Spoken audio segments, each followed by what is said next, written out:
امامہ ہے تیرا منبر، تیرا عرش بری، یا رحمت للعالمین،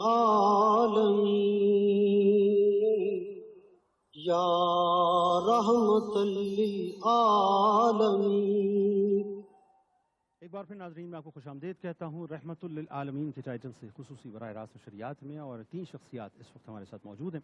پہلی شخصیت آپ کے ہمارے ہم سب کے انتہائی قابل احترام ہیں، ممتاز عالم دین ہیں، صرف پاکستان نہیں بلکہ پوری دنیا میں رسول اللہ صلی اللہ علیہ وآلہ وسلم کے عشق کی ترویج کر رہے ہیں، اور بلا مبالغہ بہت ہی خوبصورت انتہائی میٹھا بولتے ہیں۔ ہمارے بزرگوں میں سے محترم جناب علامہ کوکب نورانی اکاڑوی صاحب ہمارے ساتھ موجود ہیں۔ آپ کو خوش آمدید، السلام علیکم۔ وعلیکم السلام، بہت شکریہ۔ کیسے مزاج ہیں آپ کے؟ الحمدللہ، ماشاءاللہ۔ علامہ صاحب، ادب مصطفیٰ صلی اللہ علیہ وآلہ وسلم، ایک سوال میرے ذہن میں ہے اور ایک خلش ہے۔ سوال تو ظاہر یہ ہے کہ جو ادب وہ کر گئے، جو ستاروں کی مانند تھے، آج ہم کہاں پر کھڑے ہیں؟ اور اس سے ریلیونٹ بات، تاکہ میں چاہتا ہوں تفصیلاً اس پہ بات کیجئے کہ یہ میری آبزرویشن ہو سکتا ہے غلط ہو، کہ ہم جیسے گناہ گاروں کی معراج ہے سرکار مدینہ صلی اللہ علیہ وآلہ وسلم کی بارگاہ اقدس میں حاضری، لیکن حاضری دینے کے بعد کہیں کہیں یہ دیکھا گیا ہے کہ لوگ فوراً اپنے موبائل فونز نکالتے ہیں، مواجہ کو پیٹ کرتے ہیں، سیلفیز بناتے ہیں، ویڈیوز بناتے ہیں۔ اتنا عام ہو چکا کہ بارگاہ رسالت مآب صلی اللہ علیہ وآلہ وسلم کا جو پروٹوکول ہے، مجھے ایسا لگتا ہے کہ ہم بہت زیادتی کر رہے ہیں اپنے ساتھ۔ جی بسم اللہ والحمدللہ والصلاة والسلام علی رسول اللہ۔ آپ کے سوال کا پہلا حصہ، دنیا سے مراد پوری کائنات، 6 جہات، 6 سمتیں ہیں نا، اوپر نیچے دائیں بائیں آگے پیچھے۔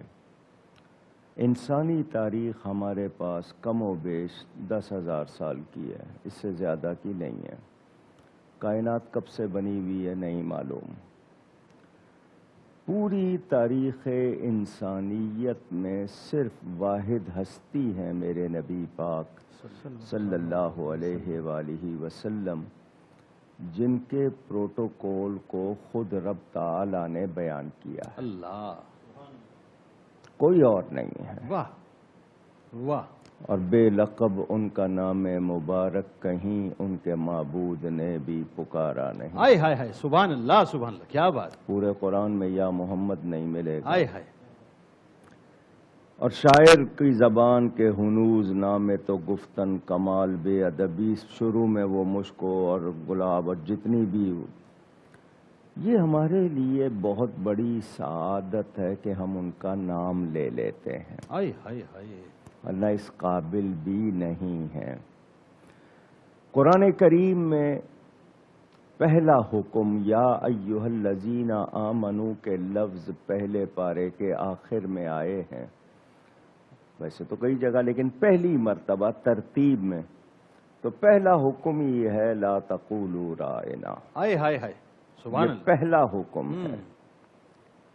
تو اس سے اندازہ کر لیا جائے کہ اس لفظ میں جس کے معنی کہیں اور غلط تھے، یا اس لفظ میں گنجائش تھی کہ اس کو تھوڑا سا کھینچ کے پڑھا جائے، ٹھیک، اس کی بھی رب تعالیٰ نے اجازت نہیں دی۔ اللہ، یعنی ذرا سا ڈاؤٹ نہیں رکھا۔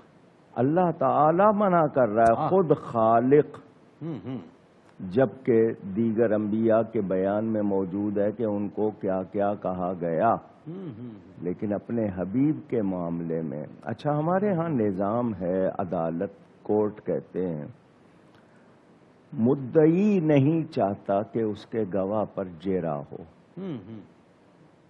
دعویٰ کرنے والا پسند نہیں کرتا کہ اس کے گواہ پر جیرا کی جائے، جو گواہی دے رہا ہے مان لی جائے۔ یہ عام عدالت کائنات میں دلیل بن کر آئے اللہ تعالیٰ کی میرے نبی پاک صلی اللہ علیہ وسلم۔ سبحان اللہ۔ رب کیسے گوارا کرے؟ اللہ اللہ۔ اچھا، ہمیں یہ بتایا گیا وَتُعَزِّرُوهُ وَتُوَقِّرُوهُ. ہائے ہائے. اچھا حکم دیکھیں قرآن کا، تسبیح کا ذکر بعد میں، تعظیم کا ذکر پہلے. پتہ کیا چلا کہ عبادت کب ہوگی؟ جب تعظیم مصطفیٰ ہوگی. سبحان اللہ. اگر وہ نہیں ہے. اچھا میں آپ کو کربلا کا ایک منظر بتاتا چلوں، پھر آپ کے سوال پہ دوسرے حصے پہ آتا ہوں. امام پاک کے ساتھ 72 افراد بہتر افراد. آہا کیا بات ہے، کیا اچھی بات ہے. دوسری طرف 22,000 تعداد میں زیادہ. وہاں بھی اذان ہو رہی ہے، یہاں بھی اذان ہو رہی ہے، وہاں بھی نماز ہو رہی ہے، یہاں بھی نماز. آج بہت اعتراض ہوتا ہے نا کہ ایک دوسرے کے پیچھے نماز نہیں پڑھتے، الگ الگ مسجدیں بنائی ہوئی ہیں. تو یہ امام پاک سکھا گئے ہیں. الگ نماز الگ اذان دے کر بتا دیا. جو نسبت رسول کا احترام نہیں کرتا اس کی اذان نہیں، اس کی نماز نہیں. یہ سبق مل گیا. تو یاد رہے کہ نبی پاک صلی اللہ علیہ وسلم کا ادب. اب تعلیم کیا ہے؟ جوتی کو عربی میں نعل کہتے ہیں.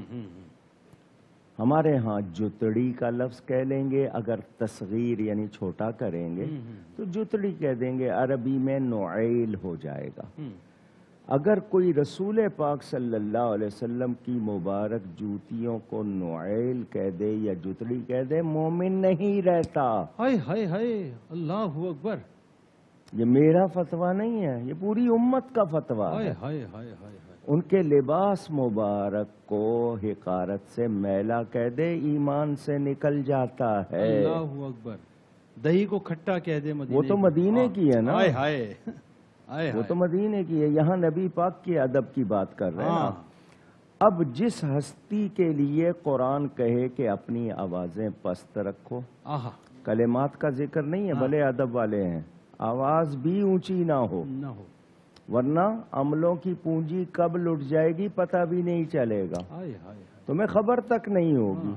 اس ہستی کی بارگاہ میں جہاں جنید و بایزید سانس روک لیں، اللہ اللہ، میں وہاں پر سیلفی بناؤں پشت کر کے، تو میں نبی کو راضی کر رہا ہوں کیا؟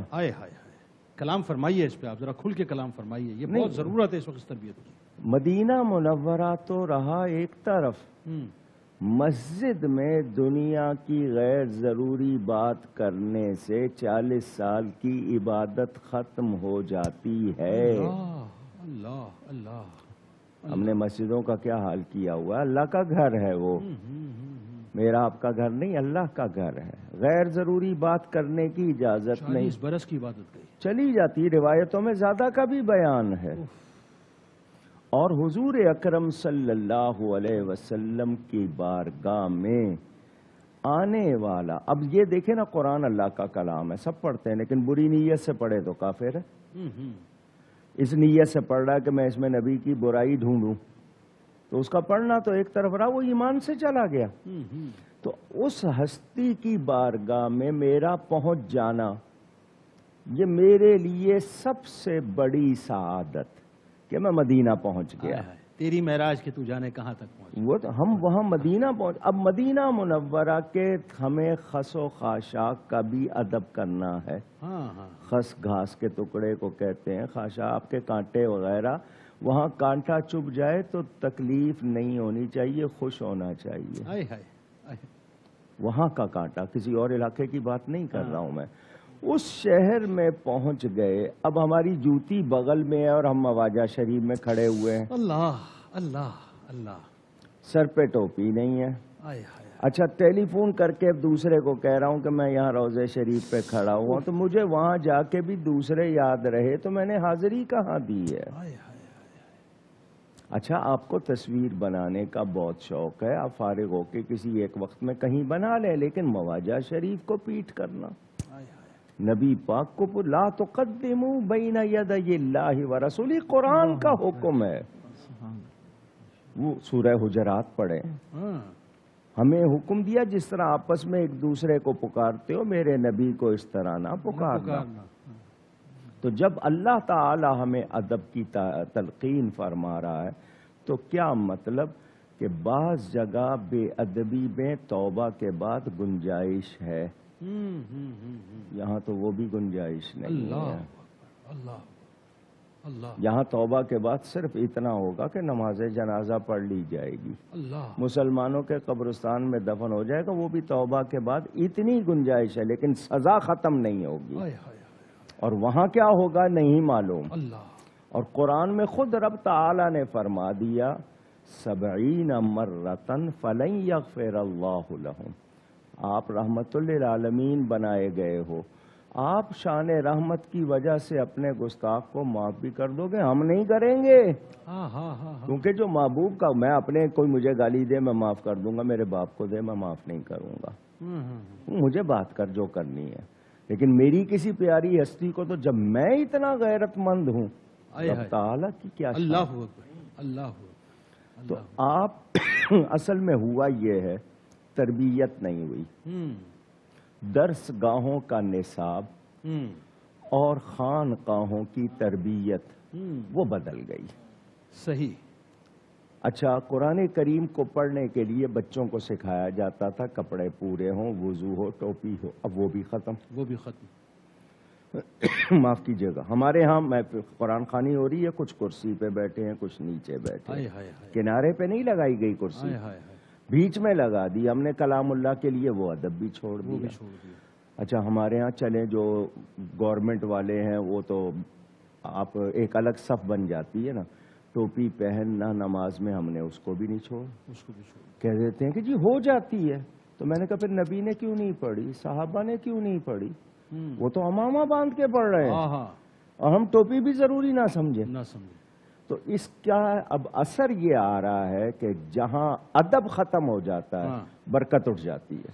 جب صحابہ کرام رضوان اللہ تعالی علیہم اجمعین کی زندگیوں پر نگاہ جاتی ہے، فدا کا ابی و امی یا رسول اللہ صلی اللہ علیہ وآلہ وسلم، ابرو مصطفیٰ صلی اللہ علیہ وآلہ وسلم پر اپنا سب کچھ لٹانے والے، یہ جو جملہ ابھی آپ نے کہا نا، فدا کا ابی و امی، اس کے بغیر سوال نہیں کرتا تھا کوئی، ہے نا، یعنی بات کرنے سے پہلے یہ کہنا لازمی تھا، انہوں نے اپنے اوپر لازم کیا ہوا تھا۔ بس اب آپ گفتگو فرمائیے، آپ سمجھ گئے۔ میں آپ کو 2-3 چھوٹے چھوٹے واقعے سناتا ہوں۔ حضور صلی اللہ علیہ وسلم کے چچا حضرت عباس بن عبد المطلب رضی اللہ تعالی عنہ، یہ رشتے میں چچا ہیں، بظاہر چچا باپ کی جگہ ہوتا ہے۔ بھری محفل میں حضور نے پوچھ لیا چچا آپ بڑے ہو یا میں؟ اللہ، ہمارا سمپل سا جواب ہوتا ہے میں چچا ہوں، باپ کی جگہ ہوں، میں بڑا ہوں، عمر میں بھی 2-3 سال بڑا ہوں، ایسے بھی بڑا ہوں، صحیح بات، یہی کہتے ہیں نا۔ اب صحابی رسول بھی ہیں، چچا بھی ہیں، کہتے ہیں انت اکبر منی، حضور بڑے تو آپ ہی ہیں، اللہ، بڑے تو آپ ہی ہیں، پیدائش میری پہلے ہے۔ ہائے ہائے ہائے ہائے، کیا ادب ہے، کیا ادب ہے، سبحان اللہ، سبحان، کیا ادب ہے۔ اچھا، ان کے بیٹے حضور کے چچا زاد بھائی، ان کی خواہش ہے کہ میں دیکھوں نبی رات کیسے گزارتے ہیں۔ اللہ اکبر۔ حضور کے پاس آ گئے، عشاء کے بعد حضور تھوڑی دیر آرام فرماتے ہیں، پھر حضور بیدار ہوتے ہیں اور نماز شروع کر دیتے ہیں۔ چچا زاد بھائی دائیں طرف آ کے کھڑے ہو جاتے ہیں نماز کے لیے، تھوڑا سا 2 قدم پیچھے۔ حضور صلی اللہ علیہ وسلم اپنا ہاتھ بڑھا کر ان کا بازو پکڑ کے اپنے ساتھ کھڑا کر لیتے ہیں۔ اللہ، حضور نے ہاتھ چھوڑا، وہ پھر پیچھے ہو گئے۔ اللہ، دوسری مرتبہ حضور نے کیا، وہ پھر پیچھے ہو گئے۔ اللہ اکبر۔ تیسری مرتبہ حضور نے کیا، ہائے ہائے ہائے ہائے، اور بعد میں نماز کے بعد فرمایا بھائی، کیا جملہ ہے؟ بھائی، رشتے میں چچا زاد بھائی ہے، بھائی میں تجھے اپنے ساتھ کھڑا کرتا ہوں، تو پیچھے ہو جاتا ہے۔ اب وہ آگے سے کیا جواب دیتے ہیں؟ بھائی جان، بھائی صاحب نہیں، کیا عرض کرتے ہیں حضور؟ بھائی ضرور ہوں مگر آپ کے برابر نہیں کھڑا ہو سکتا، آپ رسول اللہ، آپ اللہ کے رسول ہیں، میں آپ کے برابر کھڑا بھی نہیں ہو سکتا۔ حضرت عمر فاروق کھڑے ہو گئے آپ کی اس بات کو سن کے۔ حضرت عمر فاروق رضی اللہ تعالیٰ عنہ مسجد آ رہے ہیں، ایک پرنالہ تو جانتے ہیں نا، چھت پہ لگا ہوا پرنالہ، کیا خوبصورت واقعہ ہے. ہاں اس سے پانی گرا ہے. حضرت عمر رضی اللہ تعالیٰ عنہ دراز قد تھے. میرے کپڑے خراب ہوئے ہیں، جو بھی مسجد آئے گا اس کے ہوں گے، ہاتھ بڑھا کے اس کو اکھاڑ دیتے ہیں. حضرت عباس رضی اللہ تعالیٰ عنہ دیکھ رہے ہیں، اکھاڑ لیا ہے. حضرت عمر سے کہتے ہیں امیر المومنین، میری ان آنکھوں نے دیکھا کہ یہ پرنالہ اس جگہ رسول اللہ صلی اللہ علیہ وسلم نے اپنے ہاتھ سے لگایا. حضرت عمر اس وقت خلیفہ ہیں، حاکم وقت ہیں، کہہ سکتے ہیں کہ اس وقت ضرورت تھی، نبی کے احکام پر عمل کرنا لازم ہے. پرنالہ اگر لگایا تھا، جگہ تبدیل ہو رہی ہے تو کیا فرق پڑتا؟ کیا فرق پڑتا؟ ٹھیک ہے بھائی، ان کے احکام موجود ہیں، ان پہ عمل کریں. ہم اس چیز کو تو نہ دیکھیں، لیکن ذرا اندازہ کیجئے مقام ادب کا ان لوگوں کی نظر میں کیا تھا. ہم تو ادب کے لفظ کو بھی شاید بے ادبی سے ہی بولتے ہیں. حضرت عمر کہتے ہیں مجھے نہیں پتا تھا، اب اس وقت میرے کندھوں سے بہتر سیڑھی کوئی نہیں ہوگی، آپ کے ہاتھوں سے بہتر کوئی ہاتھ نہیں میرے کندھوں پہ چڑھ کے اس کو دوبارہ یہی لگا دیجیے. مجھے پتا نہیں تھا، ورنہ میں یہ نہ کرتا. وہ فاروق اعظم جس کے لیے کہا کہ میرے بعد کوئی نبی ہونا ہوتا، ان کی رائے کے مطابق آیتیں اتر رہی ہیں، لیکن ادب کا یہ حال ہے. وہ کیسی ہستیاں تھیں جو بغیر وضو کے نام نہیں لیتی تھی. اللہ ہم نے تو وہ اعلیٰ حضرت ہمیں سہارا دے دیتے ہیں، سرکار ہم گواروں میں طرز ادب کہاں، ہم کو تو بس تمیز یہی بھیک بھر کی ہے. اللہ تعالیٰ اس ادب کا ایک ذرہ ہی دے دے شاید. اور وہ جو حضرت سلطان باہو نے کہا ہے نا، جس منزل وچ عشق پہنچاوے، وہ ذہن میں رکھیں کہ یہ جو فاصلے طے ہوتے ہیں یہ ادب سے ہوتے ہیں. میں بڑا علامہ کہلاؤں، فہامہ کہلاؤں، القاب لگاؤں، جبہ کبہ، یہ وہ اس سے نہیں ہے، ادب سے. جو مولانا جامی کہتے ہیں حضور اگر آپ مجھے بلائیں مدینے، میں پاؤں سے چل کے نہیں آؤں گا، ایک قدم سر کا بناؤں گا، ایک آنکھوں کا بناؤں گا. اللہ کرے کہ اس میں سے کچھ حصہ مل جائے. ادب سیکھنا ہو تو سمندر بھی سکھاتا ہے. کبھی آپ ساحل پہ، جس کو بیچ کہتے ہیں، جائیں، جب ساحل کو لہر آ کے چومتی ہے، الٹے پاؤں واپس جاتی ہے. کیا مثال ہے، کیا مثال. اس کو رجاتے قہقرا کہتے ہیں. کیا مثال. وہ پلٹ کے نہیں جاتی ہے، کیا مثال. وہ پچھلے پاؤں واپس جاتی ہے. ایک ہوتا ہے نا گھوم کے جانا، وہ نہیں ہے. آپ دیکھیں گے الٹے قدم جا رہی ہے. وہ بھی ادب سکھا رہی ہے کہ ساحل کو چوما ہے تو اس پانی نے آپ کو اشارہ کیا ہے. اور میزاب رحمت بھی آپ کو اشارہ کر رہا ہے کہ میں تو پرنالہ ہوں، اصل رحمت وہاں ہے، تو یہاں سے سیکھو، وہاں جا کے اپلائی کرو. اچھا ایک بات، چونکہ بات نکل آئی تو میں چاہتا ہوں ذرا آپ اس پہ بھی کلام فرمائیے. میں نے ابتدا میں تھوڑی سی اس پہ گفتگو کی تھی، لیکن آپ کی زبان مبارک سے وہ بات زیادہ اچھی لگے گی. عروہ بن مسعود ثقفی نے تو پورا ایک نقشہ کھینچا تھا نا صلح حدیبیہ کے بعد، جس وقت یہ موقع تھا، اور اپنی قوم میں جا کر بتایا تھا کہ میں دیکھ کے آ رہا ہوں ایک ایسی قوم. اس پہ میں چاہتا ہوں ذرا سا